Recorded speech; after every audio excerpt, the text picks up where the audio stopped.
আসসালামু আলাইকুম। আশা করি সবাই অনেক ভালো আছেন। আলহামদুলিল্লাহ আমরাও সবাই সুস্থ আছি, ভালো আছি।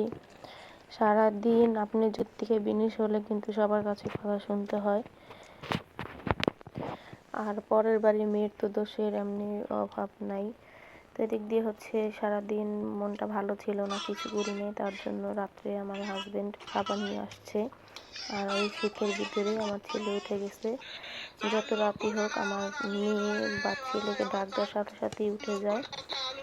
তারপরে দিক দিয়ে হচ্ছে আমরা কাঁদছিলাম আর দুজনে গল্প করছিলাম। তো আল্লাহ যাই হালে রাখছে, আল্লাহর কাছে অনেক শুকরিয়া। মানুষ দেখেন এর চেয়ে অনেক কষ্টে থাকে, সুখ দুঃখ নিয়ে কিন্তু সংসার সব কিছু মানিয়ে নিতে হয়। এদিকে আমার ছেলেও কাঁদছিল। আর দেখেন কি ঠান্ডা, যারা গ্রামের দিকে থাকেন তারা কিন্তু অবশ্যই জানেন এত শীত যা বলার মতো না। আসলে বাবা নামে বটগাছটার ছায়া যার উপর থেকে চলে গেছে সেই জানে যে বাবা কি জিনিস। তো আলহামদুলিল্লাহ আমার বাবা মা দুজনই আছে। আর যার নাই সে কিন্তু অবশ্যই বুঝতে পারে যে বাবা না থাকার কষ্টটা কতখানি, মা না থাকার কষ্টটা কতখানি। কিন্তু আমার মেয়ে ঘুমাচ্ছিল, মেয়েকে আর ডাকতে দিই নেই, মেয়েটা শরীর এমনি ভালো না আর অনেক ঠান্ডা। দিয়ে খাচ্ছিলাম আর দুজনে গল্প করছিলাম। সবাই সুস্থ থাকবেন, ভালো থাকবেন, আল্লাহ হাফিজ।